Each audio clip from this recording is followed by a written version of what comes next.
दोस्तों, भारत में ऐसे बहुत लोग हैं जो हमेशा युद्ध उन्माद में रहते हैं। उनके लिए युद्ध जैसे कोई वीडियो गेम है। वो आज गौर से देखें इजराइल के अंदर से आ रही इन तस्वीरों को।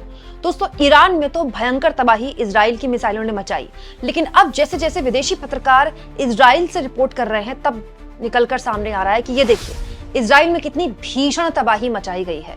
इजराइल के कई शहरों में जो सड़कें हैं वो सुनसान हो चुकी हैं, लोग बंकरों में हैं और 25-25, 30-30 मंजिला इमारतें खंडर सी हो गई हैं।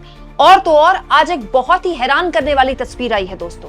किसी भी देश का शेयर मार्केट उसका फाइनेंशियल हब माना जाता है। अब ईरान ने तेल अवीव में यानी कि इजराइल के शेयर मार्केट को निशाने पर ले लिया है। दोस्तों, जो खबर निकल कर आ रही है वो ये है कि आज ईरान ने एक बहुत बड़ा अटैक किया है इजराइल पर, और जो तेल अवीव में इजराइल का स्टॉक एक्सचेंज है, जैसे हमारे देश में स्टॉक एक्सचेंज है BSE और वो मुंबई में है।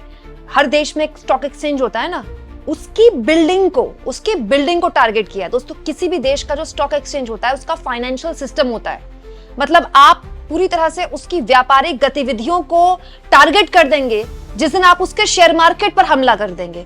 शेयर मार्केट मतलब किसी भी देश की फाइनेंशियल पावर। और इजराइल भले ही छोटा मुल्क हो, उसकी आबादी कम हो, लेकिन उसकी फाइनेंशियल पावर बहुत बड़ी है।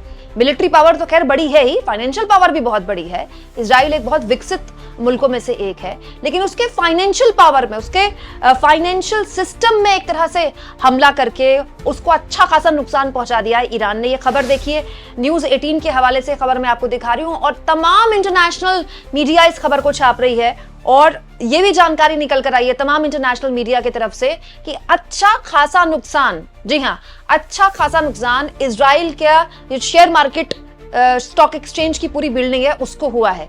यानी कि इजराइल को वहां चोट अब ईरान कर रहा है जहां इजराइल को सबसे ज्यादा दर्द होता है। दोस्तों, मीडिया रिपोर्ट्स के अनुसार स्टॉक एक्सचेंज को नुकसान हुआ है, लेकिन कामकाज अभी भी जारी है। और तो और जो हैरान करने वाली खबर सुबह से आ रही थी कि इजराइल का एक बहुत बड़ा अस्पताल है दोस्तों, उसको भी दरअसल ईरान ने उस पर भी मिसाइल गिरा दी। अब उसको लेकर भी ईरान एक बड़ा हैरान करने वाला दावा कर रहा है। दरअसल आपको याद होगा, आपको मैंने ये खबर दिखाई आज, जिसके जरिए मैंने आपको बताया कि ईरान ने इजराइल के सोरोका हॉस्पिटल में मिसाइलें दाग दी। और ये मिसाइलें कोई आम मिसाइलें नहीं थी, बैलिस्टिक मिसाइलें ईरान के अस्पताल में दाग दी आज ईरान ने। तो इजराइल ने इसका विरोध किया और इजराइल के PM नेतन्याहू ने कहा कि इसकी कीमत अब ईरान को चुकानी पड़ेगी। लेकिन इसके जवाब में ईरान ने जो कहा वो तो और हैरान करने वाला है।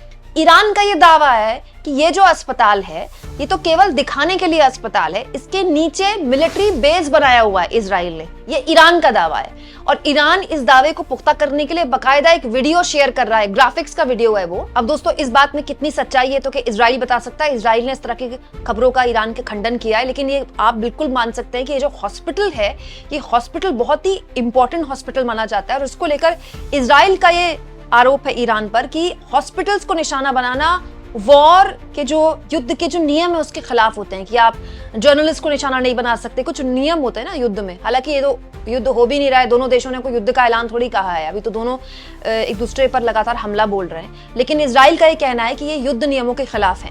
हालांकि बहुत से लोग ये भी कह रहे हैं कि आज इजराइल को युद्ध नियमों की याद आ रही है। गजा में जो इजराइल ने किया और जो कर रहा है गजा में इजराइल, वो किस बात के युद्ध के नियम है? वहां तो मतलब कितने सारे अस्पतालों को निशाना बनाया इजराइल ने। इस बीच आपको ये भी इंपॉर्टेंट खबर बता दूं दोस्तों कि जो शेयर मार्केट की खबर मैं आपको बता रही हूँ, स्टॉक एक्सचेंज को जो निशाना बनाया गया है, दरअसल वहां ऐसी रिपोर्ट्स हैं कि 20 मिसाइलें दागी गई हैं। 20 मिसाइलें दोस्तों, अब 20 मिसाइलें अगर किसी बिल्डिंग में दागी जाएंगी तो उसको कितना नुकसान हुआ होगा, आप सोच लीजिए। हालांकि दोस्तों, इजराइल भी इसका जबरदस्त तरीके से जवाब दे रहा है। इजराइल की तरफ से ये खबर है कि उसने अच्छा खासा नुकसान ईरान के जो न्यूक्लियर फैसिलिटी है उसको निशाना बना दिया है। इसको इजराइल की तरफ से रिपोर्ट किया गया है। दोस्तों, इजराइल का कहना है कि लड़ाकू विमानों के जरिए उसने एक तरह से जो न्यूक्लियर फैसिलिटी है ईरान की उसको निशाना बनाया है। यानी आप कह सकते हैं कि लगातार टिक फॉर टैक चल रहा है। कोई किसी के अस्पतालों को निशाना बना रहा है, कोई किसी के स्टॉक एक्सचेंज को निशाना बना रहा है, तो कोई किसी के न्यूक्लियर फैसिलिटी को निशाना बना रहा है। दोस्तों, इसके अलावा ईरान की 3 बड़े शहरों में भी विस्फोट की खबर है। और हालत तो ये हो गई कि ईरान का जो स्टेट टीवी है, जैसे वहां का जो सरकारी टेलीविजन है, वो पूरा का पूरा सरकारी टेलीविजन इजराइल ने हैक कर लिया। मतलब आप सोचिए इजराइल की तकनीक कितनी उन्नत है उसकी, कि उसने एक देश के पूरे सरकारी सिस्टम को, सरकारी न्यूज चैनल के सिस्टम को हैक करते हुए उसमें वीडियो चला दी कि आइए आप अपनी सत्ता के खिलाफ बगावत कीजिए। दोस्तों जाहिर तौर पर ये जब जंग शुरू हुई थी तो हर कोई ये मान रहा था कि इजराइल का जो हाथ है वो बहुत भारी रहेगा ईरान पर, और दिख भी रहा है ईरान को बहुत तगड़ा नुकसान इजराइल ने पहुंचाया है। लेकिन हर गुजरता वक्त अब इजराइल पर भारी पड़ रहा है।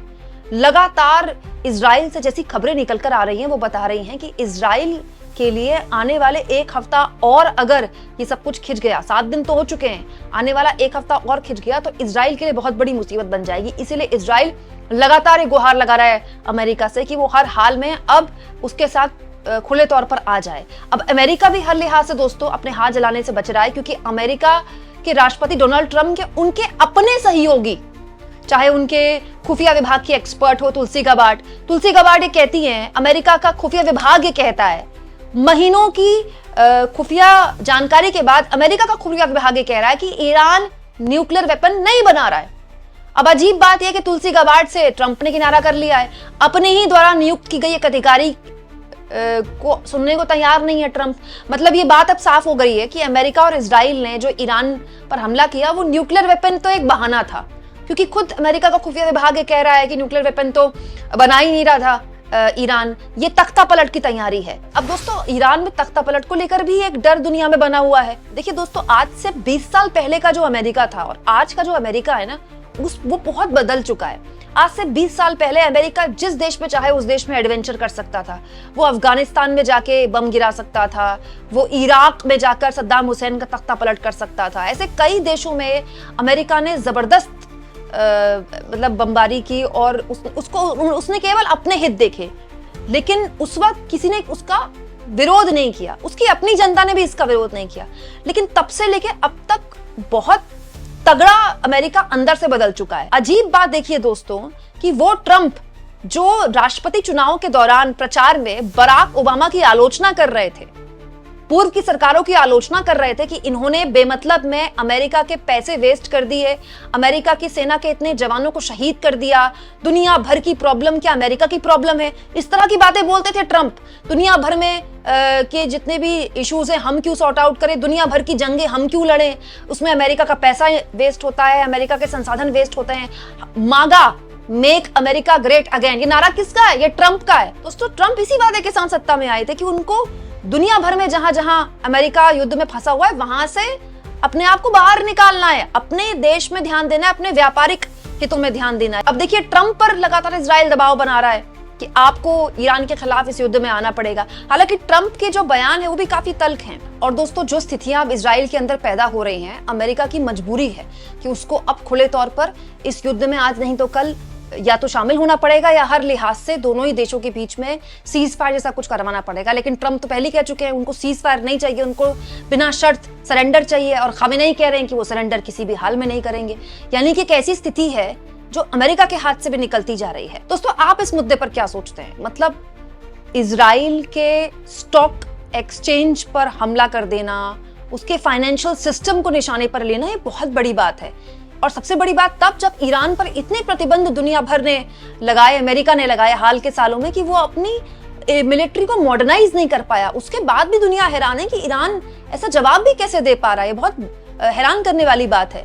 आपको क्या लगता है दोस्तों? कमेंट बॉक्स में जरूर लिखें और जितना हो सके चैनल को शेयर करें, सब्सक्राइब करें और थैंक्स और ज्वाइन। दोस्तों ये 2 ऑप्शन है जिसके जरिए अगर आप चाहें तो आर्थिक तौर पर भी चैनल के हाथ मजबूत कर सकते हैं।